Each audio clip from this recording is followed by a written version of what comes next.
Je me souviens encore du tintement des verres avant que le silence ne tombe, brutal comme un coup de tonnerre. Tout le monde souriait, jusqu'à ce que ces mots brisent la fête. Une phrase, un secret craché au milieu des bougies et des fleurs. Ce soir-là, à notre dîner d'anniversaire, tout ce que je croyais solide s'est effondré. Elle a levé son verre, la mère de mon mari, avec ce sourire trop calme, et a dit qu'il n'avait jamais cessé d'aimer une autre. Les rires se sont éteints, les regards ont fui, et mon cœur s'est vidé d'un seul coup.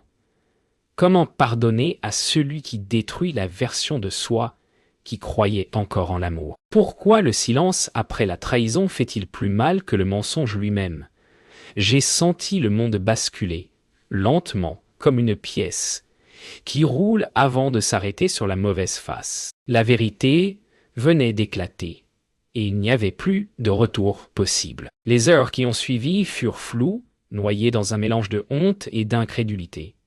Les rires du dîner s'étaient transformés en murmures étouffés. Dans la voiture, le silence était plus fort que tous les mots qu'il aurait pu dire. Il regardait la route, les phares dessinant des lignes blanches sur nos visages. Je ne savais plus si je tremblais de colère ou de froid. Comment tout pouvait-il s'effondrer en une seule phrase? Ce n'était pas la trahison qui me détruisait, c'était la certitude qu'il avait laissé sa mère parler à sa place. Les messages ont commencé à arriver avant même que je n'ai retiré ma robe. Des amis, des collègues, des inconnus peut-être. Chacun y allait de son commentaire, de sa compassion maladroite. La trahison n'était plus intime. Elle avait pris la forme d'un spectacle public. Même les mots de pitié me semblaient cruels. Dans le miroir, j'ai vu une femme que je ne reconnaissais plus. Il a essayé de parler, de dire que ce n'était pas ce que je croyais. Mais ces mots arrivaient trop tard, comme un bateau déjà coulé. Je ne voulais plus comprendre, ni sauver quoi que ce soit. J'avais l'impression que tout ce que nous avions vécu s'était teinté de mensonges, que même nos souvenirs étaient contaminés. Quand il est parti ce matin-là, je n'ai pas bougé. J'ai entendu la porte se refermer, le son sec d'une fin annoncée. Et pour la première fois, je n'ai pas pleuré. J'ai simplement ressenti le vide. Celui qui ne fait pas mal, celui qui annonce qu'on a cessé d'espérer. Les jours suivants se sont déroulés comme un film ralenti. Chaque geste chargé d'une tension silencieuse. Il revenait parfois chercher quelques affaires, toujours entre deux excuses murmurées. Mais plus rien n'avait de sens. Dans le miroir, je voyais une étrangère, celle qui prétend encore aimer pour ne pas s'effondrer. Je voulais crier, mais ma voix restait bloquée dans ma gorge. Peut-être que la vraie trahison n'était pas dans ses actes, mais dans ma peur de partir. Chaque battement de cœur résonnait comme un rappel cruel. Je vivais encore dans une maison où l'amour était mort. Elle est revenue, comme si elle avait le droit de tout commenter, même après avoir détruit ce qu'il restait de nous. Sa mère, avec son parfum trop fort, son sourire trop calme. Elle a osé dire que c'était mieux ainsi, que certaines vérités libèrent. J'ai compris alors qu'elle ne regrettait rien. Ce n'était pas une erreur, c'était un geste calculé. Elle avait simplement tiré le fil qu'elle tenait depuis des années, jusqu'à ce que tout s'effondre. Le soir, j'ai retrouvé une lettre qu'il m'avait écrite il y a des années. Une promesse d'éternité, signée de son écriture penchée. Les mots semblaient venir d'un autre temps, d'un autre. Je les ai relus encore et encore, espérant y trouver une fissure. Une preuve que la trahison existait déjà quelque part dans l'encre. Mais non, c'était sincère. Et c'est peut-être ce qui fait le plus mal. Savoir qu'un amour vrai peut mourir sans bruit, sans raison, sans coupable clair. J'ai essayé de sortir, de respirer ailleurs. Les rues semblaient étrangères, les visages trop pressés, trop vivants. Chaque couple que je croisais me renvoyait à ce que j'avais perdu. Je me suis arrêté devant une vitrine. Mon reflet me renvoyait une image que je n'aimais pas. Une femme fatiguée, brisée, mais encore debout. Et peut-être que c'était déjà une forme de renaissance. La nuit, j'ai rêvé de lui. Pas du présent, mais du début. Le rire, la main serrée un peu trop fort, la promesse d'un pour toujours murmuré sous la pluie. Et au réveil, ce vide, cette brûlure dans la poitrine. Mais quelque chose avait changé. Ce matin-là, j'ai compris que le souvenir n'était plus une prison, mais une cicatrice, et qu'en la touchant, je pouvais enfin sentir que je guérissais. Le silence s'est installé comme un locataire que je n'avais pas invité. Il remplissait la maison, se glissait dans chaque pièce, chaque objet. Pourtant, au milieu de cette absence, un détail m'a troublé. Une enveloppe oubliée dans le tiroir de son bureau, adressée à une femme dont je ne connaissais pas le nom. Le cœur a cogné si fort que j'ai cru entendre son écho contre les murs. Était-ce elle? Celle dont sa mère avait parlé? Ou juste une ombre du passé qu'il n'a jamais osé effacer? À ce moment précis, j'ai compris que la trahison n'était pas finie. Elle avait simplement changé de forme. Je n'ai pas ouvert la lettre tout de suite. La peur m'en empêchait, comme si lire ces mots allait rendre la douleur officielle. Je me suis assise, la feuille entre les doigts, et j'ai pensé à tout ce qu'on s'était dit, à tout ce qu'il m'avait promis. Puis j'ai brisé le sceau. Les phrases étaient simples, tendres, trop familières. Il lui écrivait comme il m'avait écrit, avec les mêmes mots, les mêmes gestes d'amour répétés comme une chanson. J'ai senti mon monde s'effondrer une deuxième fois. J'ai voulu savoir qui elle était. Pas par jalousie, mais pour comprendre. J'ai fouillé les photos, les messages, les traces infimes laissées dans son téléphone.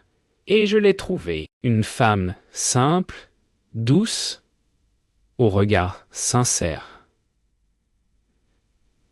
Elle n'avait rien demandé, elle non plus.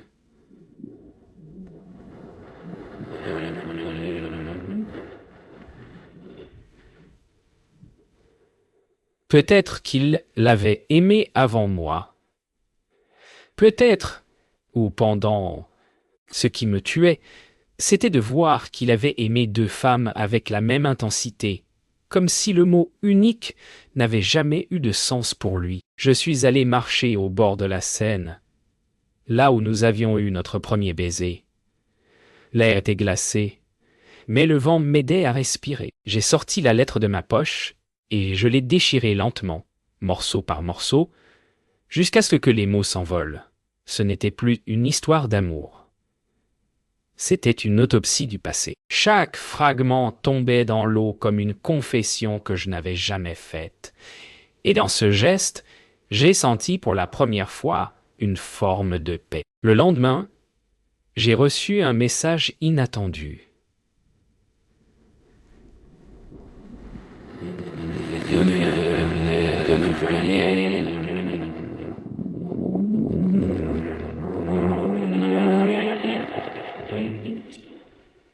La femme de la lettre, mon souffle s'est coupé net. Tout ce que j'avais tenté d'enterrer venait de remonter à la surface. Le passé n'était pas fini. Il venait de frapper à ma porte sous un nouveau nom, avec une voix qui tremblait autant que la mienne. Elle voulait me voir dans un café du 9e. J'y suis allé, sans maquillage, sans armure. En entrant, j'ai cru voir mon propre reflet assis à la table du fond. Même posture, même tristesse dans les yeux. Quand nos regards se sont croisés, le silence a parlé à notre place. Elle ne venait pas me défier. Elle venait chercher la vérité, elle aussi. Et dans son regard, j'ai compris qu'elle ne savait pas tout, qu'elle avait été trompée tout comme moi. Ce jour-là, j'ai découvert que nous étions deux victimes du même amour malhonnête. Elle a parlé la première. Sa voix tremblait. Il lui avait dit qu'il n'était plus marié, qu'il essayait de se reconstruire après une séparation douloureuse. Elle ne savait rien de moi, rien de nous. Pendant qu'il me jurait fidélité, il lui promettait un avenir. Ces mots me revenaient en écho, les mêmes phrases, la même tendresse copiée-collée d'une vie à l'autre. Ce n'était pas une erreur. C'était un mensonge à deux visages. Puis elle a sorti son téléphone. Une photo de trois. Oui, trois. Lui, elle et sa mère. J'ai senti mon sang se figer. Elle connaissait Claudine. Pas depuis hier. Elle l'avait rencontrée avant moi, avant tout. Sa mère avait été le lien, le fil qui reliait leurs mensonges. Elle savait. Elle avait joué avec nos vies, comme avec des pièces sur un échiquier. J'ai compris alors que la trahison ne venait pas seulement de lui. Elle venait d'elle. De cette femme qui voulait tout contrôler, même l'amour de son fils. Je suis sorti du café en titubant, le souffle court. Paris tournait autour de moi, flou, distant. Je voulais hurler, mais aucun son ne sortait. Comment une mère peut-elle détruire ce qu'elle prétend protéger? Comment un homme peut-il regarder deux femmes dans les yeux sans voir sa propre lâcheté? Je marchais vite, les larmes brûlantes sur ma peau froide. Et au milieu de la foule, j'ai compris, je n'étais plus celle qu'ils avaient brisée. Je devenais celle qui survivrait à leurs mensonges. Cette nuit-là, j'ai pris une décision. J'ai pris le téléphone, j'ai appelé Claudine. Sa voix, douce comme du miel, a répondu aussitôt. Je t'attendais.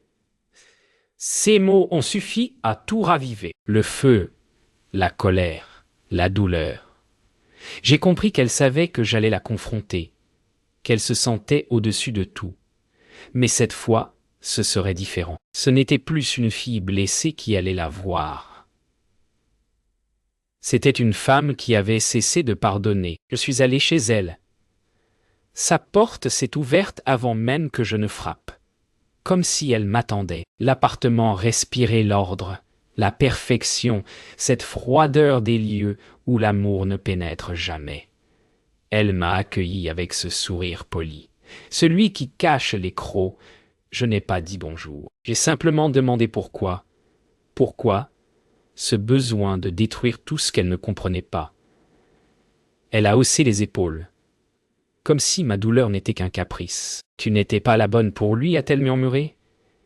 Et ces mots, plus que la trahison elle-même, m'ont brisé pour de bon. Elle a tout avoué, pas par remords, mais par fierté. Elle m'a dit qu'elle n'avait jamais cru à notre mariage, qu'elle voulait protéger son fils d'un amour trop fort, trop fragile. Elle l'avait poussé vers une autre, vers Camille, parce qu'elle la trouvait plus stable, comme si l'amour était une équation qu'on pouvait résoudre à sa place. J'ai écouté sans pleurer. Il n'y avait plus de place pour la douleur, seulement un vide clair, presque apaisant. Puis elle a dit quelque chose qui a tout changé. Tu ne sais pas tout. J'ai senti mon ventre se nouer. Sa voix s'est adoucie, presque maternelle. Elle m'a avoué que Camille ne savait pas qu'elle avait été manipulée, que tout ce temps, elle l'avait utilisé pour tester la loyauté de son fils. Il ne l'avait pas trompé. Pas vraiment. Il avait simplement obéi. Et c'est là que j'ai compris. Il n'était pas seulement lâche. Il était prisonnier d'une mère qui l'aimait comme on enferme. Je suis sorti sans un mot. Le couloir sentait la cire et le mensonge. J'ai descendu les marches en silence, le cœur vide, les pensées pleines. Il n'y aurait pas de vengeance, pas de cri, seulement la vérité, celle qu'on porte comme une cicatrice. Dehors, la pluie tombait doucement, lavant tout sur son passage. Oui, et pour la première fois depuis des semaines, j'ai senti mes pas plus légers. J'avais cessé d'attendre des excuses. J'avais cessé d'attendre tout court. En rentrant, j'ai trouvé un message de lui. Court, maladroit. Je suis désolé. 2 mots qui n'effaçaient rien. J'ai regardé l'écran longtemps sans répondre. Puis j'ai posé le téléphone, ouvert la fenêtre et laissé le vent emporter tout ce qu'il restait de lui. J'ai compris que le pardon n'était pas pour lui, mais pour moi, pour me libérer enfin de la version de moi-même qu'ils avaient brisée. Et dans le silence de la nuit, j'ai senti la paix revenir. Lente, fragile, mais réelle. Il a demandé à me voir. J'ai accepté sans savoir pourquoi.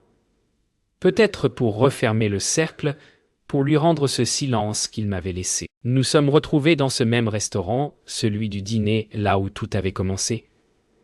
Rien n'avait changé, sauf nous. Il avait les yeux plus ternes, la voix plus lente. Moi, j'avais cessé d'attendre. Il a commencé à parler, maladroitement, cherchant dans ma colère un peu de pardon. Mais je ne voulais plus comprendre. Ce n'était pas de la haine, juste une forme de paix glacée. Celle qu'on trouve quand on n'a plus rien à perdre. Il m'a dit qu'il ne savait pas, qu'il ignorait que sa mère s'était mêlée de tout, qu'il avait simplement cru bien faire. J'ai voulu le croire, mais les yeux ne mentent pas. Il n'était pas innocent, juste faible. Et la faiblesse, parfois, détruit plus que la méchanceté. Il a posé sa main sur la table, hésitant. J'ai regardé ses doigts, ceux qui m'avaient autrefois fait trembler, et je n'ai rien ressenti. C'est là que j'ai compris. L'amour était mort depuis longtemps, mais je ne l'avais pas encore enterré. Il m'a demandé si je l'aimais encore. J'ai souri, sans amertume. Je t'ai aimé, ai-je répondu. C'était tout. Le silence après cette phrase a été plus fort que toutes les explications du monde. Il a baissé la tête, et pour la première fois, j'ai vu la honte dans ses yeux. Pas celle du coupable, mais celle de l'homme qui comprend trop tard.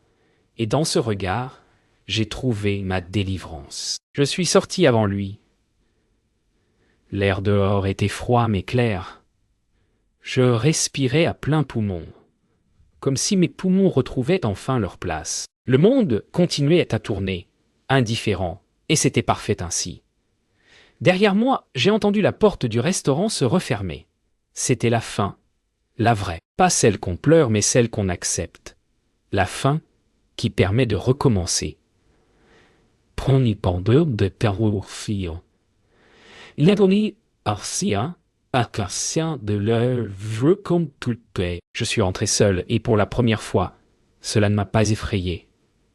J'ai posé mon manteau, allumé une bougie, et j'ai écouté le silence. Ce n'était plus celui de l'absence, mais celui de la paix retrouvée. J'ai regardé mon reflet dans la vitre.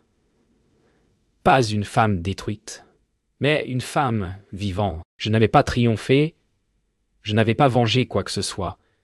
J'avais simplement survécu. Et parfois, c'est déjà une victoire immense. Le matin s'est levé sur un calme nouveau. Plus de messages, plus d'attentes, plus de peur. Juste la lumière du jour sur mes draps et le bruit tranquille de la ville. J'ai préparé du café, lentement, savourant chaque geste, chaque respiration. Il y a une forme de douceur dans le vide quand il n'est plus douloureux. J'ai regardé autour de moi. La même maison, mais un autre monde. Le fantôme de son parfum s'était enfin effacé, remplacé par l'odeur simple du café chaud et de la liberté. Je suis retourné à l'endroit où tout avait commencé. Le pont au-dessus de la Seine, celui où il m'avait promis le monde. Cette fois, je n'attendais rien. J'ai marché lentement, observant les passants, les couples, les visages inconnus.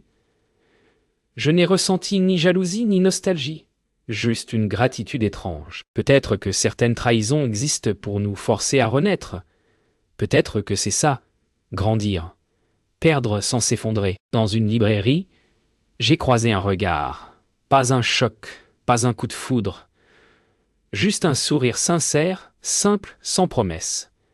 Et j'ai compris que l'amour n'était pas mort, seulement différent. Qu'il pouvait revenir, discret, sans grand discours, sans mensonge. Je ne voulais pas recommencer une histoire, pas encore, mais savoir que c'était possible suffisait. Le soir, j'ai ouvert mon journal. J'y ai écrit son nom pour la dernière fois, puis je l'ai rayé. Pas par colère, mais pour lui rendre ce qu'il m'avait pris.